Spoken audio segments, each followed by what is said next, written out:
बिस्मिल्लाहिर्रहमानिर्रहीम। अस्सलाम वालेकुम नाज़रीन मोहतरम, आप देख रहे हैं आज तक न्यूज़ और मैं हूं समी। इससे पहले आप इस मिशन की 22 शिक्षा सुन चुके हैं और अब किस नंबर 23 मुलाहिजा फरमाएं। उसके जहन में एक और ख्याल उभरा, फरार। उसके लिए यही रास्ता बाकी बचा था, इसके सिवा बचाव की कोई और तरकीब नहीं थी। ये ख्याल आते हुए एक झटके से उठकर बैठ गई। फरार के साथ ही उसे एक और ख्याल भी आया। राय फिरार इख्तियार करने के बाद उसे अपने माँ बाप, बहन, भाई हर एक से महरूम होना पड़ेगा। वो उठकर किचन में आ गई। सुबह की डबल रोटी खाई, उसने चाय बनाई और डबल रोटी के 2-3 स्लाइस खा लिए। पेट भरने के बाद दिमाग कुछ सोचने समझने के काबिल हुआ तो वो एक बार फिर सूरत हाल का जायजा लेने लगी और बिलाखिर इस नतीजे पर पहुंची कि उसके सामने सिर्फ फरार का रास्ता बचा था।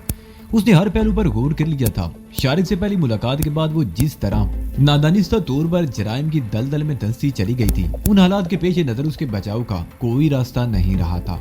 कोई भी उसकी बेगुनाही पर यकीन करने को तैयार नहीं होगा, इसलिए उसने इसका फैसला किया था। लेकिन फिर दफदन एक और ख्याल ने उसे चौंका दिया। वो जाएगी कहाँ? इस सवाल ने उसे परेशान कर दिया। ये वाकई उसके लिए अहम मसला था। अपने किसी जानने वाले के यहाँ वो नहीं जा सकती थी। उसे हर जगह तलाश किया जाएगा।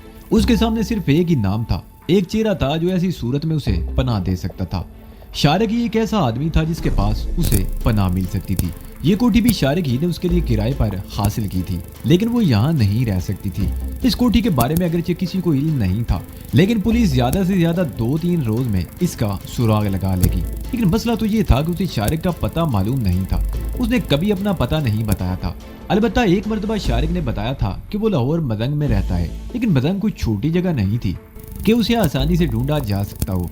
वो याद करने की कोशिश कर रही थी कि शारिक ने वो कौन सा नाम बताया था जिसमें उसने मुंशियात का अड्डा कायम कर रखा था। बड़ा अजीब सा नाम था। कुछ देर बाद ज़हन पर जोर देने के बाद वो नाम याद आ गया, छांगा।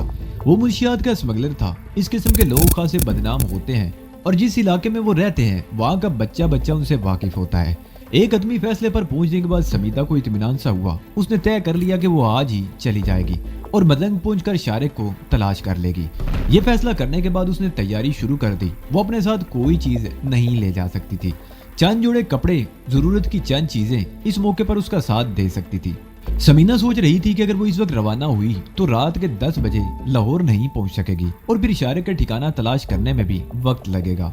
रात को अकेली औरत सड़क पर घूमती रहे तो वैसे ही गुंडे और बदमाश उसका पीछा शुरू कर देते हैं। नहीं, इस वक्त जाना मुनासिब नहीं होगा। उसने फैसला किया कि सुबह सवेरे रवाना हो जाएगी। ये फैसला करने के बाद वो मुतमईन सी हो गई और किचन में जाकर खाना पकाने की तैयारी करने लगी। तकरीबन 1 घंटे बाद वो खाना खाने बैठी थी कि काल बैल की आवाज सुनकर उछल पड़ी। उसके चेहरे पर खौफ के साए लहरा गए। दिल की धड़कन तेज हो गई।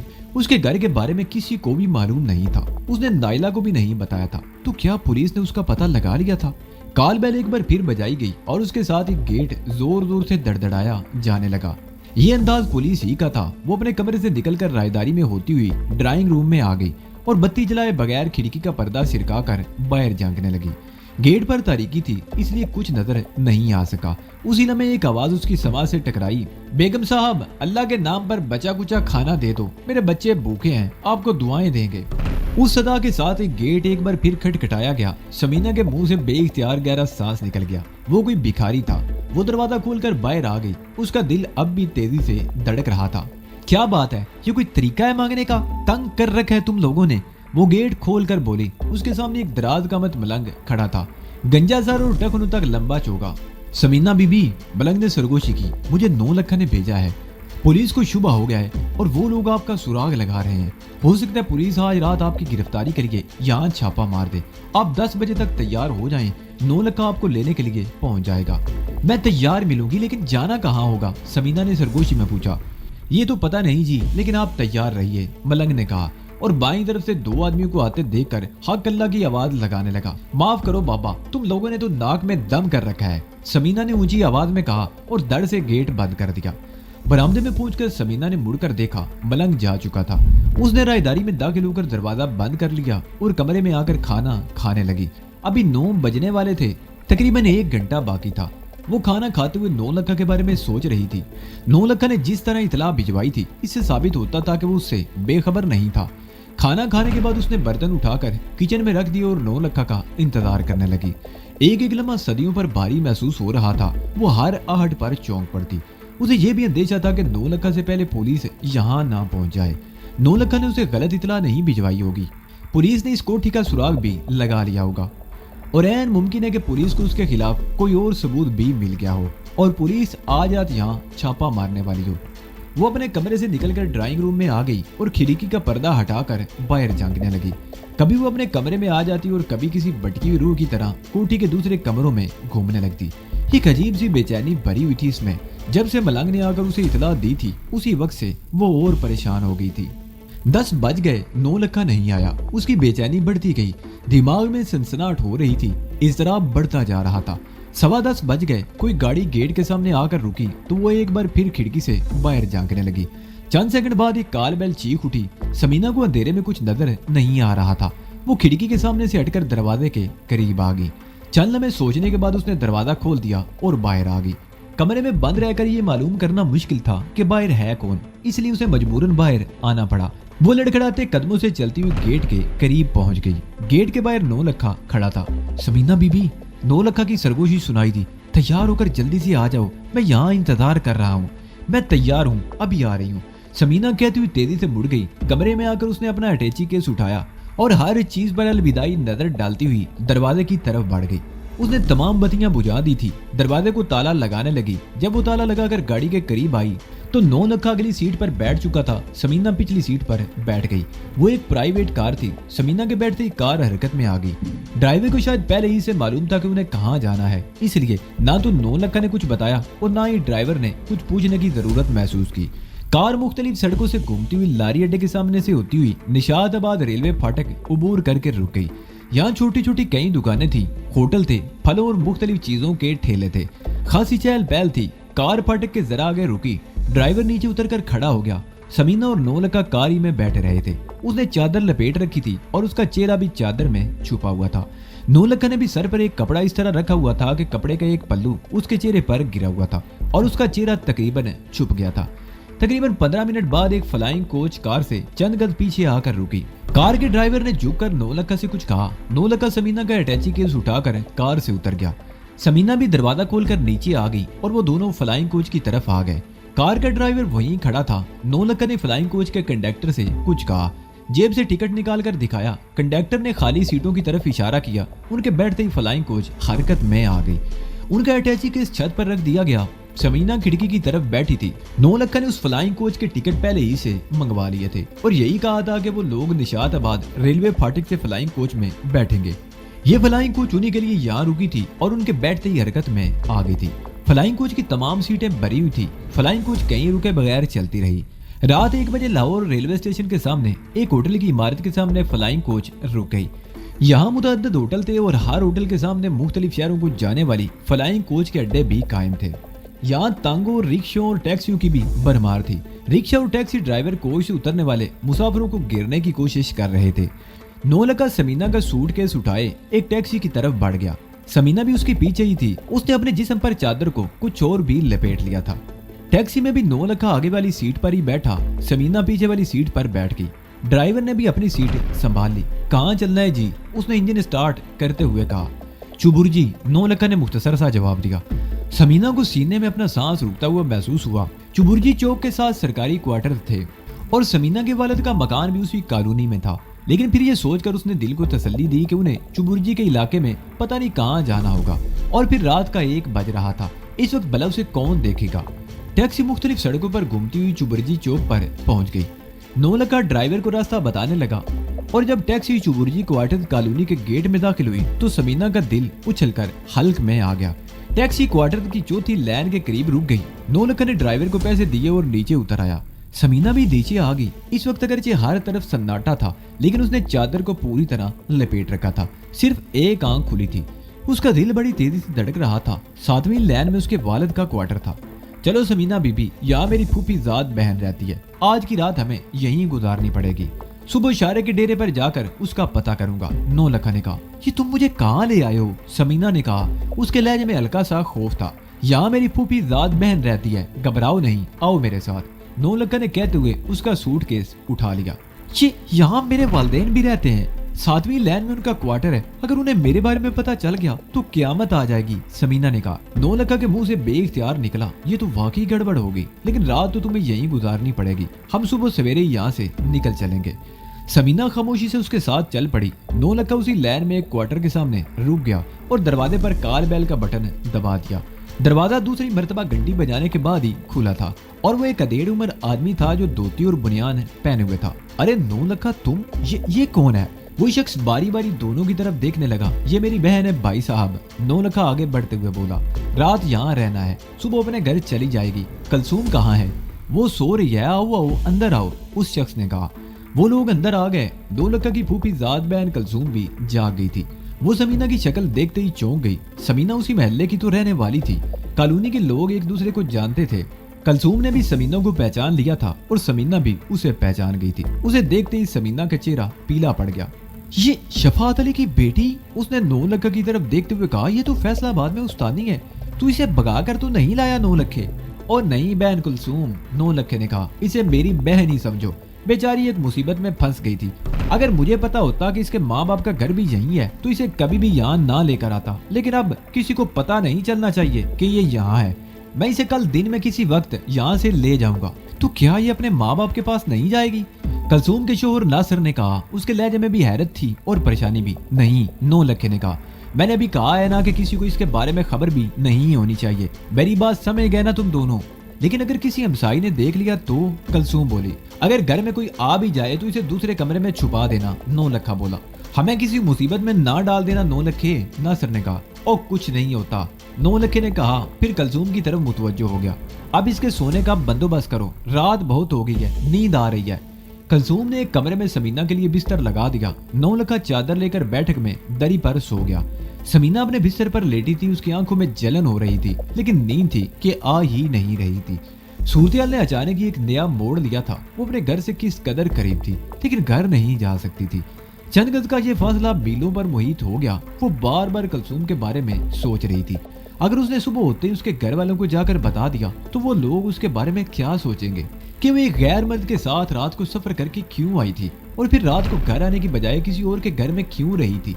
वो कभी ये सोचकर अपने आप को तसल्ली देती कि नौलखा के डर से कलसूम उसके बारे में फिलहाल अपनी जबान बंद रखेगी, लेकिन जब वो यहाँ से चली जाएगी तो वो यकीनन महल्ले भर में बताती फिरेगी कि समीना रात को उसके घर आई थी। और अगर कलसूम ने खुद ही उससे पूछ लिया कि वो नौलखा को कैसे जानती है और रात अपने घर जाने की बजाय यहाँ क्यों रही है, और ये कि वो अपने आप को अपने माँ बाप से क्यों छुपाना चाहती है, तो वो क्या जवाब देगी?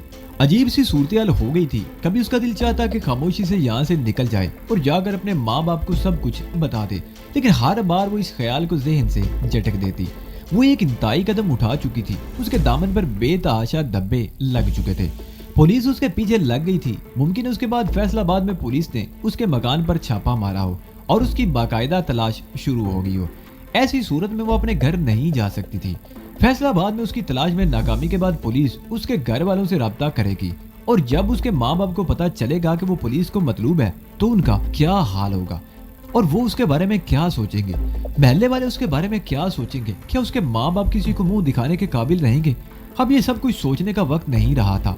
वो अपने माँ बाप की इज्जत को दाव पर लगा चुकी थी। वापसी का कोई रास्ता नहीं रहा था। समीना बिस्तर पर लेटी तारीकी में घूरती रही और मिलाकर रात का अंधेरा छटने लगा।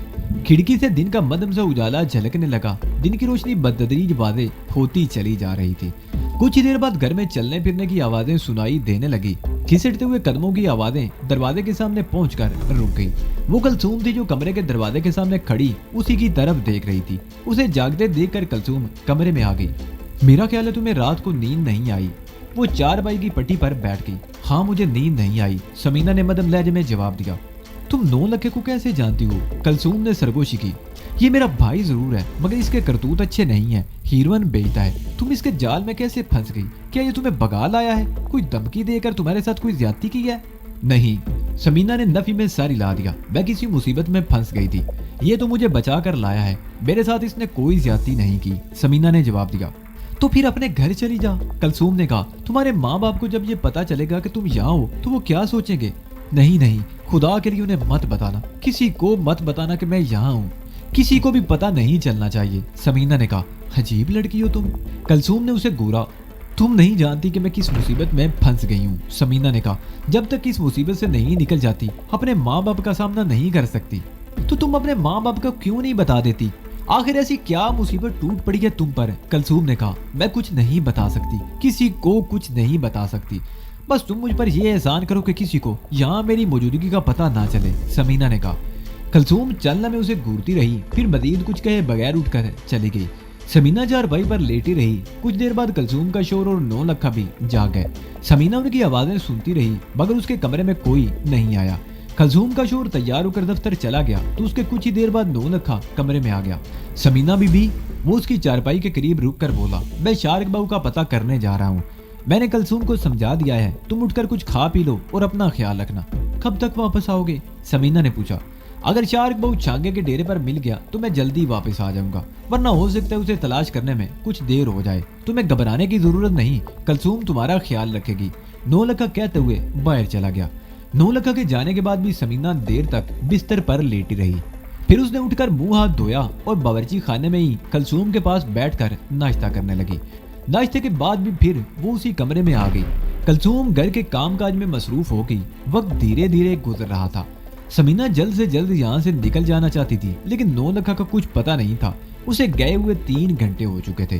اس وقت کلثوم سمینا کے پاس بیٹھی باتیں کر رہی تھی کہ باہر کا دروازہ کھٹکھٹایا گیا۔ تم یہ دروازہ اندر سے بند کر لو، میں دیکھتی ہوں کون ہے، کلثوم کہتی ہوئی اٹھ کر کمرے سے باہر آ گئی۔ سمینا نے اٹھ کر دروازہ بند کر دیا اور وہیں کھڑی ہو کر دروازے کی جوری سے جھانکنے لگی۔ وہ محلے ہی کی کوئی عورت تھی۔ سمینا اسے جانتی تھی اور ان کے گھر میں بھی اس کا آنا جانا تھا۔ وہ عورت تقریباً 1 گھنٹے تک کلثوم کے پاس بیٹھی باتیں کرتی رہی اور جب وہ چلی گئی تو سمینا نے اٹھ کر کمرے کا دروازہ کھول دیا۔ دوپہر ڈھلنے لگی۔ 9 لکھا ابھی تک واپس نہیں آیا تھا۔ سمینا کے دل میں طرح طرح کے خیالات آ رہے تھے۔ ایک مرتبہ پھر اس کے ذہن میں یہ خیال آیا تھا کہ اپنے گھر چلی جائے۔ ماں اس وقت اکیلی ہوگی، وہ ماں کو سب کچھ بتا دے، شاید بہتری کا کوئی راستہ نکل آئے۔ لیکن ان بھیانک خیالات نے ایک بار پھر پیروں میں زنجیریں ڈال دی کہ پولیس اس کے گھر پہنچ جائے گی اور وہ اپنے بچاؤ کے لیے کچھ بھی نہیں کر سکے گی۔ 5:30 بجے کے قریب کوئی گاڑی رکنے کی آواز سنائی دی اور کچھ ہی دیر بعد کال بیل بجائی گئی۔ سمینا نے کمرے میں داخل ہو کر دروازہ بند کر لیا۔ کلثوم نے باہر کا دروازہ کھولا، وہ 9 لکھا تھا۔ سمینا نے اسے دیکھ کر کمرے کا دروازہ کھول دیا۔ سمینا بی بی، 9 لکھا نے اس کے قریب آ کر کہا، میں نے شارک بہو کا پتہ چلا لیا ہے، تم جلدی سے تیار ہو جاؤ، میں ٹیکسی لے کر آیا ہوں۔ سمینا کو تیاری کیا کرنی تھی، اس نے چادر اٹھا کر اس طرح اوڑھ لی کہ اس کا چہرہ بھی چھپ گیا۔ 9 لکھا نے کلثوم کو ایک بار پھر سمجھا دیا کہ اس کی یا ناصر کی زبان پر سمینا کا نام نہیں آنا چاہیے۔ پھر وہ سمینا کا سوٹ کیس اٹھا کر باہر نکل گیا۔ سمینا چادر لپیٹ کر دروازے سے باہر نکلی۔ سامنے والے دروازے میں کھڑی ہوئی ایک عورت اس کی طرف دیکھ رہی تھی۔ ٹیکسی دروازے کے بالکل سامنے کھڑی تھی۔ سمینا جلدی سے آگے بڑھی اور دروازہ کھول کر پچھلی سیٹ پر بیٹھ گئی۔ اس وقت لوگ دفتروں سے واپس آ رہے تھے۔ کالونی کے گیٹ والی سڑک پر لوگوں کی آمد و رفت تھی۔ گیٹ کے باہر کی طرف پھلوں کے 2-3 ٹھیلے بھی کھڑے تھے۔ ٹیکسی جیسے ہی گیٹ پر پہنچی، باہر والی سڑک سے ایک موٹر سائیکل گیٹ کی طرف مڑی۔ ٹیکسی ڈرائیور نے موٹر سائیکل کو بچانے کے لیے ایک دم بریک لگا دیا۔ سمینا کو ایک زوردار جھٹکا لگا اور چادر اس کے سر سے اتر گئی۔ موٹر سائیکل کی ٹکر ہونے سے تو بچ گئی تھی۔ موٹر سائیکل سوار نے گور کر ٹیکسی ڈرائیور کی طرف دیکھا، پھر اس کی نظریں 9 لکھا کے چہرے سے پھسلتی ہوئی پچھلی سیٹ پر بیٹھی ہوئی سمینا کے چہرے پر مرکوز ہو گئی۔ سمینا کی نظر بھی موٹر سائیکل سوار کے چہرے پر مرکوز تھی۔ اس کا دل اچھل کر حلق میں آ گیا۔ وہ کوشش کے باوجود اپنی نظریں اس شخص کے چہرے سے نہیں ہٹا سکی تھی۔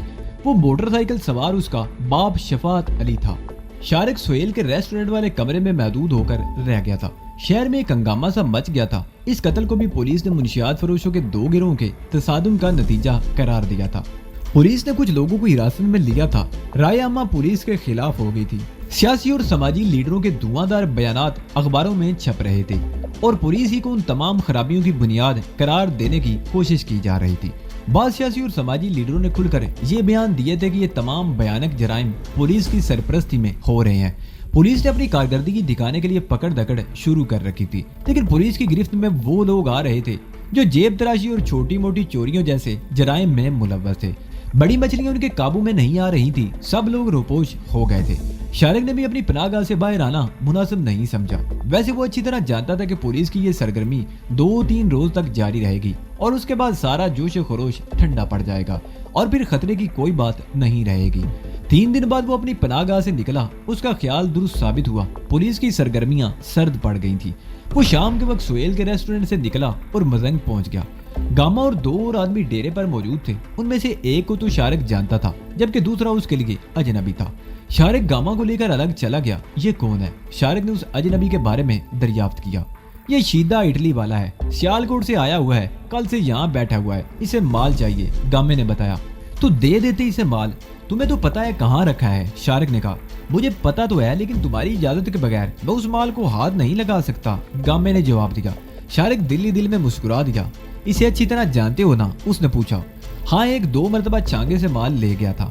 कितना माल चाहिए इसे? 1 किलो, रकम लेकर आया है, गामे ने कहा। ठीक है, इसे रकम ले लो, मैं माल लेकर आता हूँ, शारिक ने कहा। गामा उस कमरे में बैठा हुआ था जहाँ वो आदमी बैठा हुआ था और शारिक मिदार में आ गया। उसने दरवाजा बंद करके तय खाना खोला और कब्र के अंदर उतर गया। तय खाने में दाखिल होकर सबसे पहले उसने तमाम चीजों को चेक किया। किसी चीज को नहीं छुआ गया था। तकरीबन 10 लाख की रकम भी अलमारी के सबसे निचले खाने में मौजूद थी। मुतमईन होने के बाद उसने इरवन का 1 किलो वाला पैकेट उठाकर प्लास्टिक के एक थैले में लपेटा और तय खाने से बाहर आ गया। उसने थैली गामे के हवाले कर दी। गामे ने वो थैली शीदे टल्ली के हवाले कर दी। माल चेक कर लो, बाद में हमारी कोई जिम्मेदारी नहीं होगी। कोई एतबारी है गामे? शीदे टल्ली ने थैली लेते हुए कहा। बेएतबारी होती तो कल से यहाँ ना बैठा रहता। यहाँ मैं इसलिए आता हूँ कि माल खरा और पूरा मिलता है। तुम वापस कब जाओगे? गामे ने पूछा। बस यहाँ से सीधा लारी अड्डे ही जाऊंगा, शीदे टल्ली ने जवाब दिया। तकरीबन आधे घंटे बाद शीदा टल्ली रुखसत हो गया। शारिक ने दूसरे आदमी को चाय लेने के लिए भेज दिया। सूरत क्या है? शारिक ने गामे से पूछा। 3 दिन पहले माजे गुजर का एक आदमी मारा गया था, गामे ने कहा। ये तो पता नहीं चला कि उसे किसने मारा था, लेकिन माजा गुजर ये समझता है कि उसे तुमने मारा था, क्योंकि उस रात तुम्हें ग्वाल मंडी के इलाके में ही देखा गया था। मौलवी हमीद वापस आया कि नहीं? शारिक ने पूछा। आज सुबह से उसने होटल खोला है, लेकिन माजे गुजर के आदमी उसे धमकी दे चुके हैं कि अगर उसने ग्वाल मंडी में अपना कारोबार बंद ना किया तो उसे भी उड़ा दिया जाएगा। माजे गुज्जर को तो मैं ऐसा सबक सिखाऊंगा कि उसकी आने वाली नस्लें भी याद रखेंगी, शारिक ने कहा और चंद लम्हों की खामोशी के बाद बोला। फैसलाबाद से कोई पैगाम आया? नहीं जी, कोई नहीं आया, गामे ने जवाब दिया। इसी दौरान वो आदमी चाय लेकर आ गया। वो खामोशी से चाय पीते रहे। शारिक तकरीबन 11 बजे तक वहां रहा। इसी दौरान सिर्फ 2 ग्राहक वहां आए थे। गुज़िश्ता 3-4 दिन के दौरान पुलिस की पकड़ धकड़ की वजह से तमाम छोटे मुंशियात फरोश इधर उधर हो गए थे और अब आहिस्ता आहिस्ता वो दोबारा अपना धंधा शुरू कर रहे थे। 11 बजे के करीब शारिक एक बार फिर तय खाने में घुस गया। उसने अलमारी के निचले खाने से नोटों की गड्डियां निकालकर एक थैले में भर ली और तय खाने से बाहर आ गया। उसके कुछ ही देर बाद गामे को कुछ हदायत देता हुआ डेरे से निकल आया। चौक से उसे रिक्शा मिल गया था और वो सीधा चुबुर्जी पहुंच गया। रिक्शा उसने चौक पर ही छोड़ दिया और पैदल चलता हुआ अपनी खुफिया पनाहगाह में पहुंच गया। अपने बेडरूम में आकर उसने अलमारी के पीछे दीवार में खुफिया खाना खोला और रकम उसमें रखने के बाद अलमारी दोबारा उसी जगह पर सिरका दी और कपड़े बदल कर बिस्तर पर लेट गया। 4 दिन पहले जब वो घर से निकला था तो उसने रदिया और मरियम से कहा था कि अगर वो रात को ना आया तो सुबह आ जाएगा, लेकिन माजे गुजर के आदमियों की पैदा करदा गड़बड़ की वजह से वो सुहेल के यहाँ रुक गया था और पुलिस की सरगर्मियों की वजह से वहीं कैद होकर रह गया था। इस तरह वो आज भी घर नहीं जा सका था। बिस्तर पर लेटते हुए समीना के बारे में सोचने लगा। उसे यकीन था कि समीना उस कोठी में मुंतकिल हो चुकी होगी। वो समीना के शहर में पूरी तरह जकड़ा जा चुका था, लेकिन नादानिस्ता तौर पर वो समीना को भी अपने साथ जराइम की दलदल में घसीट चुका था, जिसका उसे बेहद अफसोस था। समीना एक तालीम याफ्ता लड़की थी, एक मुअद्दद पेशे से वाबस्ता थी। माशरे में उसे इज्जत और एहतराम की निगाह से देखा जाता था, लेकिन जब लोगों को ये पता चलेगा कि वो एक जराइम पेशा शख्स से वाबस्ता हो चुकी है और खुद भी एक कत्ल में मुलव्वस है, तो लोग उसके बारे में क्या सोचेंगे? उसकी क्या इज्जत रह जाएगी लोगों की नजरों में? अब वो कानून की नजरों में भी मुजरिम थी। पुलिस को अभी तक ये मालूम नहीं हो सका था कि वो सलमान एडवोकेट के कत्ल में मुलव्वस है, लेकिन पुलिस को जैसे उसके बारे में शुबा होगा वो उस पर हाथ डालने में देर नहीं लगाएगी। शारिक समीना के बारे में ये सब कुछ सोचता हुआ नींद की आगोश में पहुंच गया। सुबह वो देर तक सोता रहा। बेदार होने के बाद भी वो बिस्तर पर पड़ा करवटें बदलता रहा। उसकी ज़हनी रूह एक बार फिर बहक गई। वो अपने बारे में सोच रहा था, वो क्या था और क्या बन गया। उसके माँ बाप उसे क्या बनाना चाहते थे? डॉक्टर, इंजीनियर, वकील, लेकिन वो मुजरिम बन गया और उसे मुजरिम बनाने में कानून के मुआफिजों ही का हाथ था।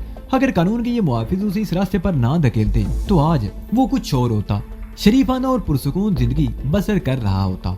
लेकिन अब शराफत और सुकून उसकी जिंदगी से रुखसत हो चुका था। वो कानून का मुजरिम था, उसके हाथ खून से रंगे हुए थे, उसका हर कदम उसे गहरी दलदल में धकेल रहा था। यही सब कुछ सोचते हुए बिस्तर से उठ गया। इस वक्त 11:30 बज रहे थे।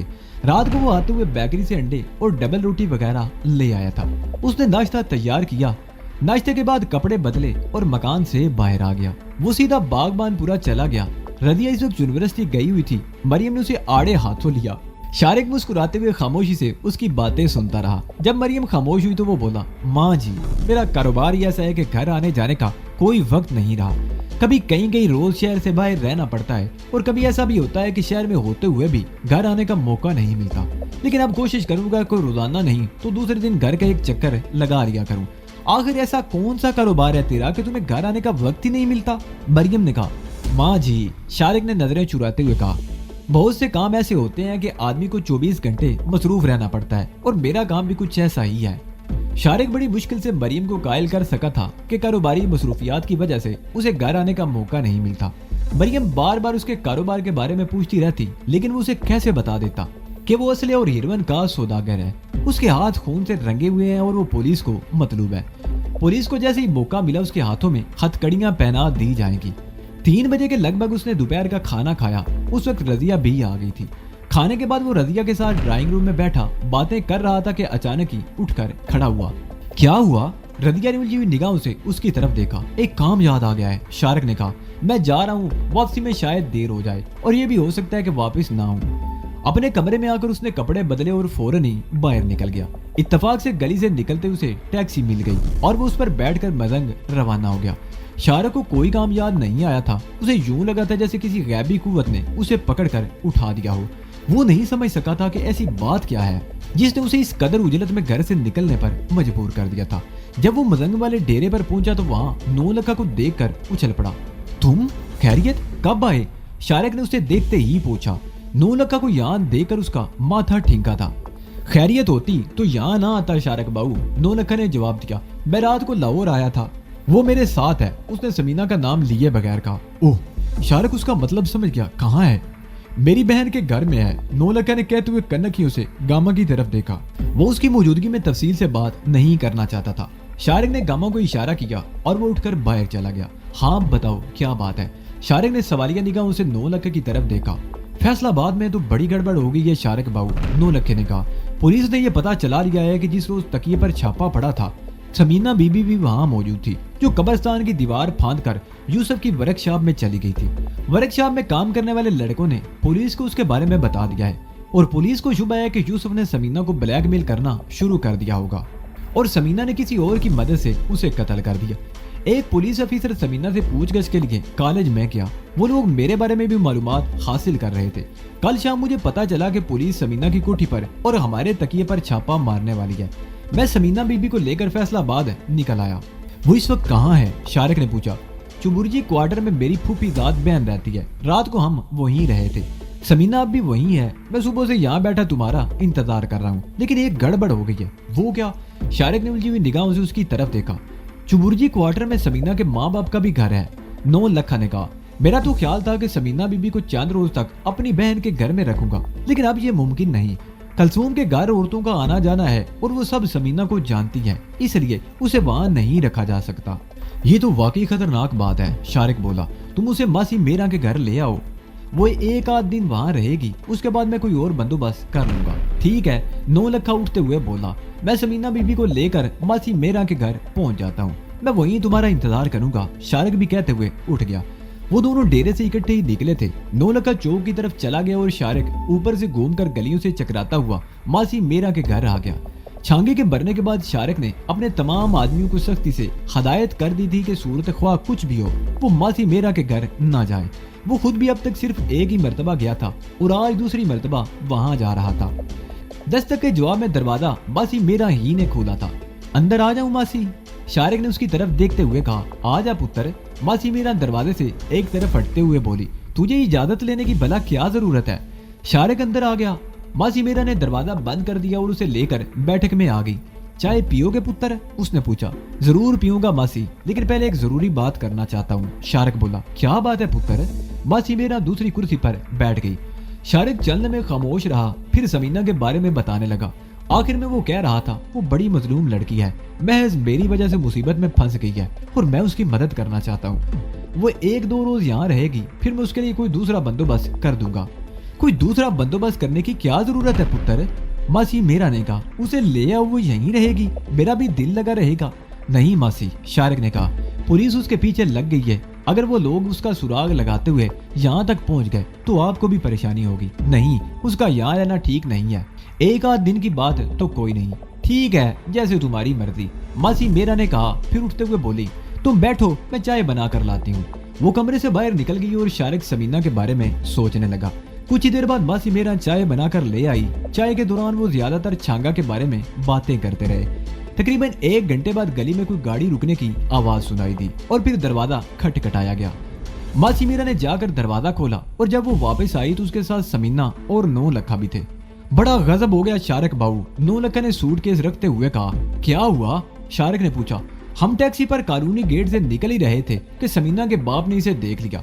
اس نے موٹر سائیکل پر ہماری ٹیکسی کا پیچھا کیا، مگر ٹیکسی ڈرائیور بڑا ہوشیار آدمی تھا، وہ چکر دیتا ہوا دربار کی طرف لے گیا۔ وہاں سے ہم دوسری ٹیکسی میں بیٹھ کر گڑی شاہو پہنچ گئے۔ وہ ٹیکسی وہاں چھوڑی اور تیسری ٹیکسی پر بیٹھ کر یہاں آئے ہیں۔ اس صورتحال سے سمینہ بی بی کو تو کیا، میں بھی پریشان ہو گیا ہوں، 9 لکھے نے بتایا۔ شارق نے سمینہ کی طرف دیکھا، وہ کرسی پر بیٹھی ہوئی پھوٹ پھوٹ کر رو رہی تھی۔ رونے سے کوئی مسئلہ حل نہیں ہوگا سمینہ، شارق نے کہا۔ یہ تم نے مجھے کس مصیبت میں پھنسا دیا ہے، سمینہ روتے ہوئے بولی۔ کن گناہوں کی سزا مل رہی ہے مجھے، کاش تم سے میری ملاقات نہ ہوئی ہوتی۔ اب تو معاملہ بہت آگے نکل چکا ہے، پچھتانے سے کچھ حاصل نہ ہوگا، شارق بولا۔ اس نے ماسی میرا کو اشارہ کیا، وہ سمینہ کو اٹھا کر دوسرے کمرے میں لے گئی۔ تم اپنی بہن کے ہاں پہلے بھی آتے جاتے رہے ہو، اس محلے کے لوگ تمہیں پہچانتے تو نہیں؟ شارق نے 9 لکھا کے چہرے پر نظریں جماتے ہوئے کہا۔ میں تقریباً 1 سال پہلے کلثوم کے گھر گیا تھا اور وہ بھی رات کے وقت، وہاں مجھے کوئی نہیں جانتا۔ ابھی بھی سامنے والی ہمسائی نے مجھے اور سمینہ کو کلثوم کے گھر سے نکلتے ہوئے دیکھا تھا، 9 لکھے نے کہا۔ کیا اس نے سمینہ کی شکل دیکھی تھی؟ شارق نے پوچھا۔ نہیں، 9 لکھا نے نفی میں ساری لایا۔ اس وقت تو اس نے اپنا چہرہ چادر میں چھپا رکھا تھا، لیکن گیٹ سے نکلتے ہوئے اچانک ہی سمینہ کے باپ کی موٹر سائیکل سامنے آ گئی تھی۔ اسے بچانے کے لیے ڈرائیور نے بریک لگائے تو جھٹکا لگنے سے سمینہ کے سر سے چادر اتر گئی اور اس کے باپ نے اسے دیکھ لیا۔ ٹیکسی اگرچہ اس وقت چل پڑی تھی، لیکن سمینہ کے باپ نے موٹر سائیکل پر ہمارا پیچھا شروع کر دیا تھا۔ بڑی مشکل سے اس سے پیچھا چھڑایا ہے، لیکن مجھے یقین ہے کہ وہ پیچھا نہیں چھوڑے گا، شارق نے کہا۔ اس کالونی میں زیادہ کوارٹر نہیں ہے، وہ یہ معلوم کرنے کی کوشش ضرور کرے گا کہ تم لوگ کس گھر سے نکلے تھے، اور اس طرح انہیں پتہ چل جائے گا کہ سمینہ کلثوم کے گھر میں رہتی تھی، اور اگر انہوں نے پولیس میں اغوا کی رپورٹ لکھوا دی تو پولیس والے کلثوم اور اس کے شوہر کو پریشان کریں گے۔ اتنی دور کی بات تو میں نے بھی نہیں سوچی تھی، 9 لکھے نے کہا۔ اس کے چہرے پر بھی پریشانی کے اثرات ابھر آئے تھے۔ لیکن پریشان ہونے کی کوئی بات نہیں شارق بہو، کلثوم اور اس کا خامند میرے بارے میں ہی بتائیں گے نا۔ پولیس والے میری تلاش میں فیصلہ آباد جائیں گے اور میں فیصلہ آباد میں نہیں ہوں۔ ہاں ٹھیک ہے، دیکھا جائے گا، شارق نے جواب دیا۔ تقریباً 8 بجے وہ ماسی میرا کے مکان سے نکل کر ڈیرے پر آ گئے۔ 9 لکھا کو اب یہیں رہنا تھا، لیکن شارق مطمئن نہیں تھا۔ اگر پولیس 9 لکھا کا سراغ لگاتی ہوئی یہاں تک پہنچ گئی تو بہت بڑا معاملہ بن جائے گا۔ سمینہ کا ماسی میرا کے گھر میں رہنا درست نہیں تھا۔ پہلے اس کے ذہن میں آیا کہ سمینہ کو گھر پہنچا دے، لیکن پھر اس خیال کو اس نے ذہن سے جھٹک دیا۔ وہ مریم اور رضیہ کو اس قسم کے معاملات سے الگ ہی رکھنا چاہتا تھا۔ پھر دفعتاً اس کے ذہن میں ایک اور خیال آیا، وہ سمینہ کو شام نگر والے مکان میں لے جا سکتا تھا۔ رات 10 بجے کے قریب وہ ڈیرے سے نکلا، چوک سے ٹیکسی لی اور ماسی میرا کے گھر سے سمینہ کو لے کر شام نگر کی طرف روانہ ہو گیا۔ ٹیکسی اس نے گلی کے موڑ پر ہی رکوا لی۔ اس نے سمینہ کا سوٹ کیس اٹھا لیا اور وہ دونوں گلی میں داخل ہو گئے۔ مکان کے بیرونی گیٹ کے باہر کنڈا لگا ہوا تھا۔ شارق نے گلی میں ادھر ادھر دیکھا، اتفاق سے اس وقت گلی میں کوئی نہیں تھا۔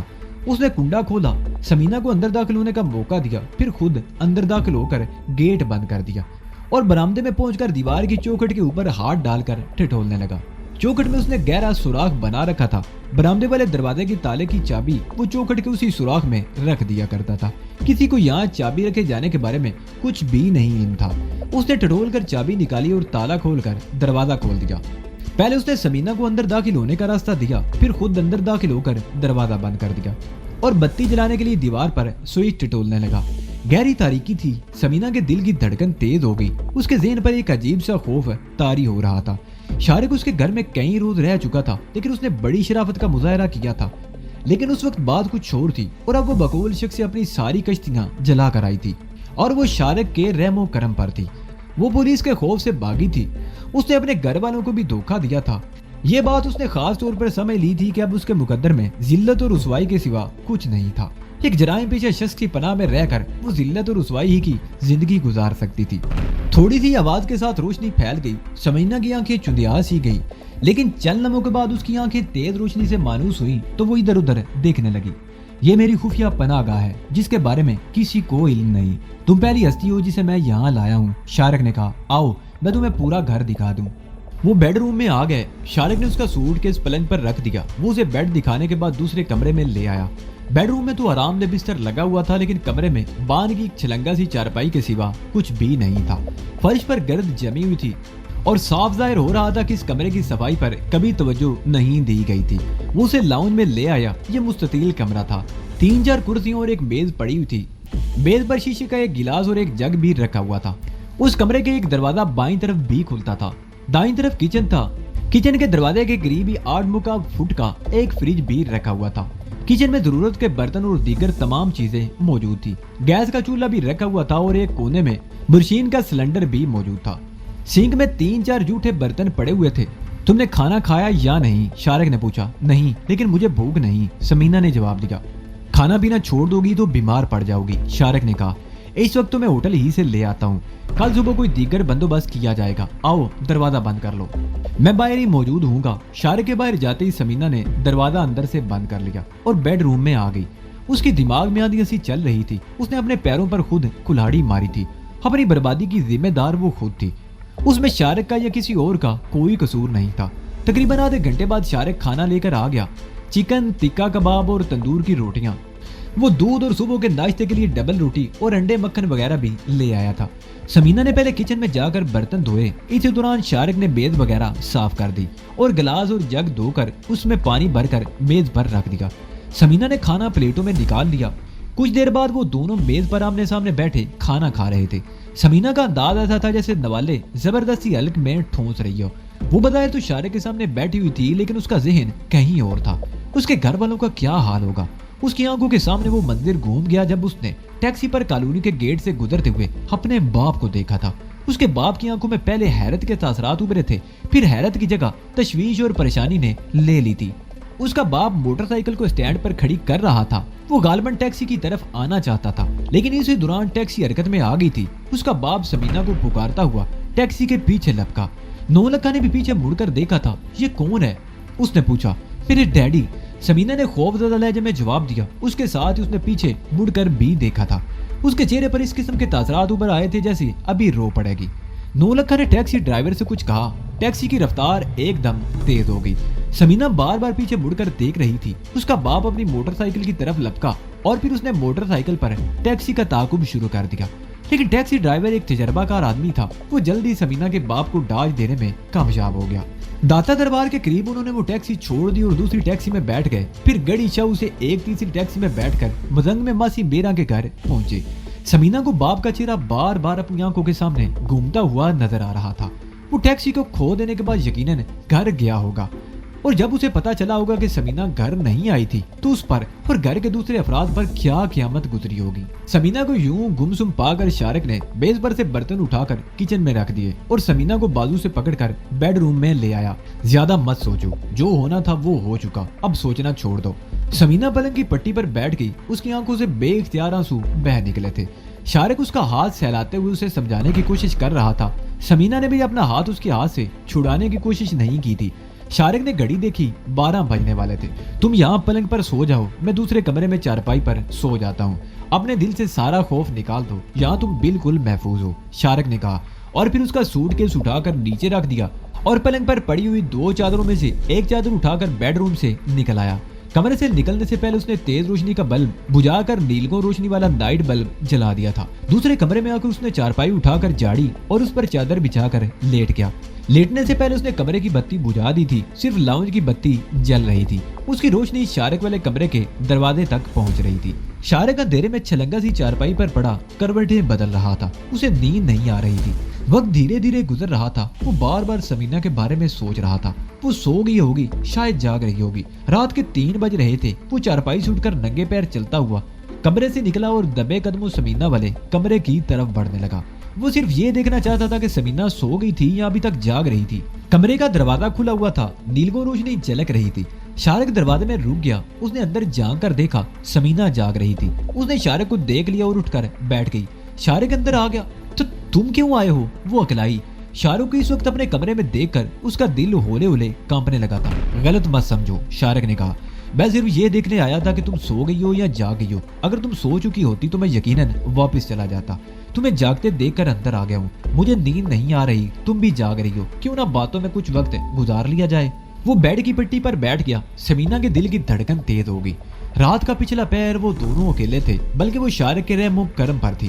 اگر شارق اس پر دست درازی کی کوشش بھی کرے تو وہ مزاحمت نہیں کر سکتی تھی، چیخ کر محلے والوں کو جمع نہیں کر سکتی تھی، اپنی عزت بچانے کے لیے اس گھر سے بھاگ نہیں سکتی تھی، اس لیے کہ وہ چاروں طرف سے گھیرے میں تھی۔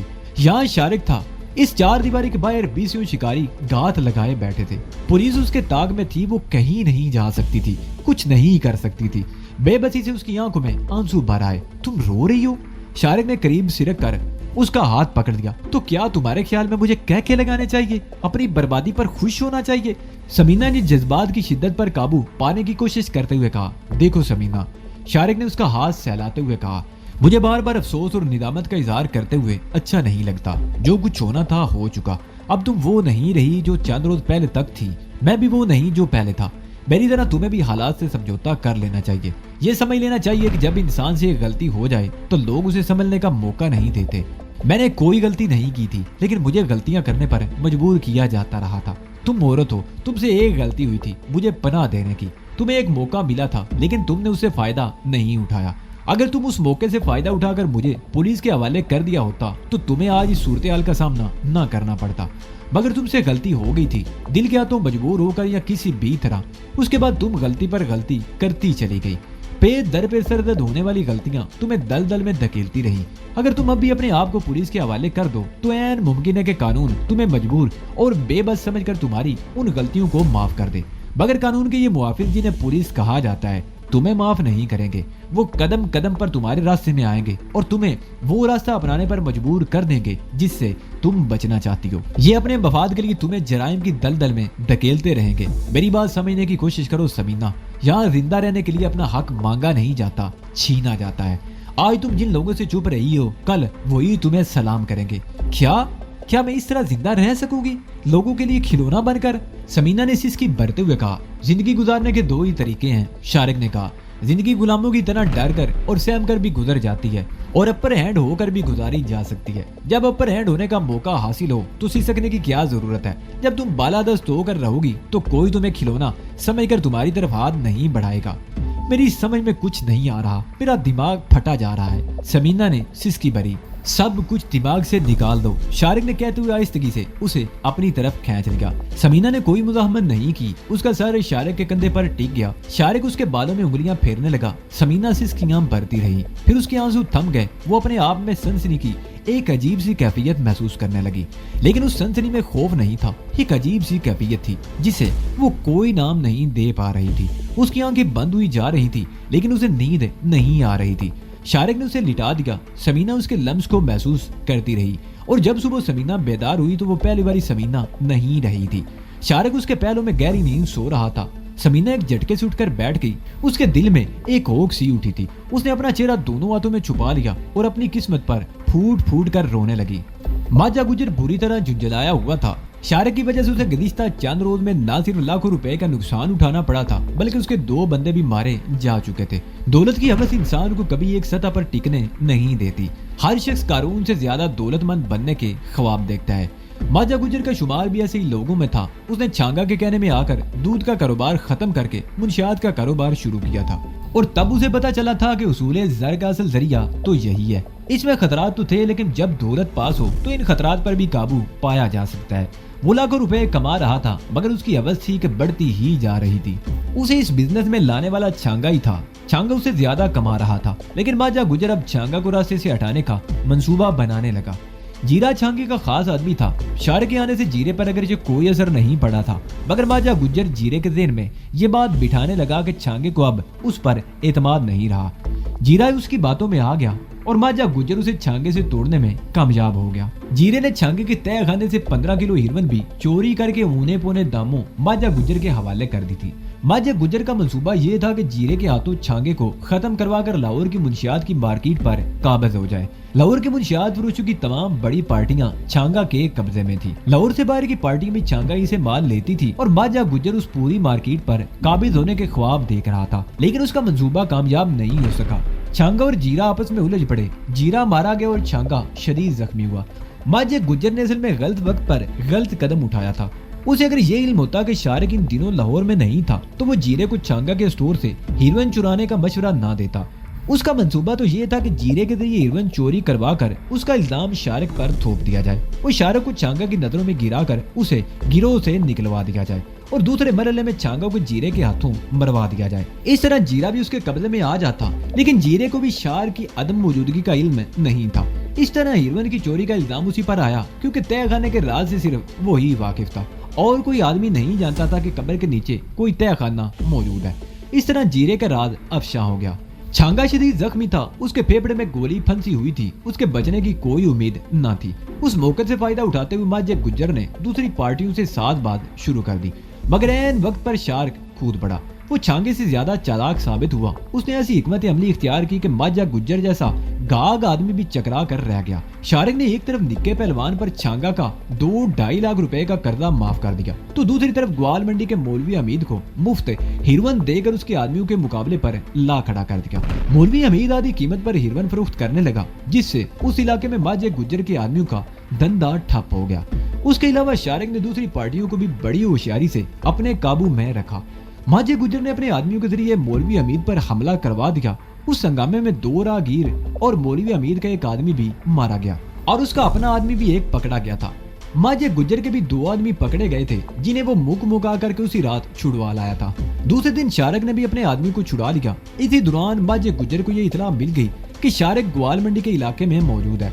उसने फौरन उसे खत्म करने का प्रोग्राम बना लिया और 2 आदमी उसके पीछे लगा दिए, लेकिन उसका एक आदमी मारा गया और शारिक साफ बच निकला। शारिक पर बराह रास्त हमला करवा कर माजे गुज्जर ने उसके खिलाफ गोया बाकायदा ऐलान जंग कर दिया था। उसे तवक्को थी कि शारिक एक आध दिन में जवाबी कार्रवाई जरूर करेगा, मगर कोई जवाबी कार्रवाई नहीं हुई। उसके बरक्स शार्क गधे के सर से सींगों की तरह गायब हो गया था। न जाने माजे गुज्जर को ये यकीन क्यों था कि शारिक अचानक ही उस पर वार करेगा। उसने अपने 2 आदमी शारिक की जासूसी पर लगा दिए। वो दोनों बेस बदल कर शारिक के डेरे के आसपास मुंडलाने लगा। उनमें एक भिखारी बनकर गली के मोड़ पर बैठ गया और दूसरा रिक्शा ड्राइवर के बेस में आसपास मुंडलाने लगा। आखिर एक रोज माजे गुज्जर को इतला मिली कि शारिक अपने डेरे पर आया था। वो रात 11 बजे तक वहाँ रहा, फिर कहीं चला गया। रिक्शा ड्राइवर ने उसका पीछा किया, मगर वो शारिक की टैक्सी का ताकुब ना रख सका। दूसरे दिन माजे गुज्जर को इतला मिली कि शारिक का फैसलाबाद का एजेंट 9 लखा आया हुआ है। माजे गुज्जर ने डेरे की निगरानी जारी रखने का हुक्म दिया और फिर उसे ये इतला मिली कि 5 बजे से जरा पहले शारिक भी डेरे पर आ गया था और उसके थोड़ी देर बाद 9 लखा वहाँ से चला गया था। उसके जाने के कुछ ही देर बाद शारिक भी डेरे से निकलकर पिछली तरफ वाली आबादी की गलियों में गायब हो गया। उस वक्त माजा गुज्जर को वो आदमी शारिक का ताकुब कर रहा था जो भिखारी के बेस में था, लेकिन वो उन गलियों में शारिक का ताकुब जारी ना रख सका और शारिक गायब हो गया। 8 बजे के लगभग शारिक और 9 लखा को फिर डेरे में जाते हुए देखा गया। भिखारी उस पर निगाह रखे हुए था। रिक्शे वाला गली के दूसरे मोड़ पर था। शारिक चौक पर पहुंचकर एक टैक्सी में सवार होकर चला गया और वो भिखारी सड़क नापता रह गया। उसने दौड़कर अपने रिक्शे वाले साथी को इतला दी। वो उस टैक्सी की तलाश में सड़कों पर रिक्शा दौड़ाता रहा और जब वो वापस आ रहा था तो उसने शारिक की टैक्सी को देख लिया। उसे ये जानकर हैरत हुई थी कि शारिक के साथ टैक्सी में एक औरत भी थी जिसने अपना चेहरा चादर में छुपा रखा था। उसने फौरन रिक्शा मोड़ दिया और टैक्सी का पीछा शुरू कर दिया, लेकिन अगले चौक पर टैक्सी निकलते ही ट्रैफिक सिग्नल की बत्ती सुर्ख हो गई। मुमकिन है वो भी रिक्शा निकाल ले जाता, लेकिन ठीक उसी वक्त बाईं तरफ से एक ट्रक आ गया जिसने रिक्शे का रास्ता रोक लिया। ट्रक के पीछे और भी गाड़ियां थी। रिक्शे वाला एक ठंडा सांस भर कर रह गया। वो हसरत भरी नजरों से लम्हा बलम्हा दूर होती हुई शारिक की टैक्सी की अगबी सुर्ख बत्तियों को देखता रहा और जब सिग्नल खुला तो उसने रिक्शा दौड़ा दिया। वो मुख्तलिफ सड़कों पर रिक्शा दौड़ाता रहा, लेकिन शारिक वाली टैक्सी कहीं गायब हो चुकी थी। और जब माजे गुज्जर को ये रिपोर्ट दी गई कि शारिक को एक औरत के साथ टैक्सी पर जाते हुए देखा गया था, तो माजा गुज्जर उसी पर चढ़ दौड़ा। वो पिछले 6-7 महीने से शारिक को देख रहा था। वो उसके लिए कुछ अजीब सा इंसान साबित हुआ था। उसे ना तो शराब से दिलचस्पी थी और ना ही औरत से। وہ یہ تسلیم کرنے کو تیار نہیں تھا کہ شارق کسی عورت کو ٹیکسی پر لے کر گیا ہو۔ ویسے ماجہ گجر 9 لکھا کے لاہور آنے پر بھی چونکا تھا۔ یہ پہلے اسی کا ساتھی تھا، لیکن کچھ عرصہ پہلے ان میں رقم کے لین دین پر انبن ہو گئی تھی۔ 9 لکھا اس کے ساتھ چھوڑ کر شارق کے قبضے میں چلا گیا تھا، جبکہ ماجہ فیصلہ آباد میں صادق کو ان کی پارٹی سے توڑنے میں کامیاب ہو گیا تھا۔ 9 لکھا منشیات فروشی نہیں، خونی بھی تھا۔ ماجے کو اچھی طرح یاد تھا کہ 1 سال پہلے اس نے لکشمی چوک پر سینکڑوں لوگوں کی موجودگی میں ایک رکشہ ڈرائیور کو قتل کر دیا تھا اور صاف بچ نکلا تھا۔ پولیس اس کے خلاف کوئی گواہ پیش نہیں کر سکی تھی، اور اب 9 لکھا کا یہاں آنا ماجہ گجر کے خیال میں خالی ذلت نہیں ہو سکتا تھا۔ اس کے ذہن میں یہی خیال آیا تھا کہ شارق اس پر جوابی حملے کی تیاری کر رہا ہے اور اسے محتاط رہنے کی ضرورت تھی۔ شارق 2 دن تک غائب رہا، ماجہ گجر کے آدمی اس کا سراغ نہیں لگا سکے تھے۔ 9 لکھا بدستور لاہور ہی میں تھا۔ ماجہ گجر شارق سے اس لیے بھی خوفزدہ تھا کہ وہ اس کے بہت سے راز جانتا تھا۔ وہ چھانگا کے ساتھ ہر وقت اور ہر جگہ موجود رہتا تھا۔ چھانگا کی ان دنوں ماجہ گجر سے گاڑی چھینتی تھی۔ شارق کا اس کے ساتھ آنا جانا تھا، اور شارق اس کے تہہ خانے کے راز سے بھی واقف تھا، اور اسے یہ بھی معلوم تھا کہ ماجہ گجر شہر میں ہیروئن کی سپلائی کے علاوہ سرحدی گاؤں بینی کے ایک ذمہ دار کے ساتھ اسمگلنگ میں بھی ملوث ہے، اور خرد و نوش کی اشیاء اور سونا بھارت اسمگل کر کے وہاں سے اسلحہ اور اسی قسم کی چیزیں اسمگل کرتا تھا۔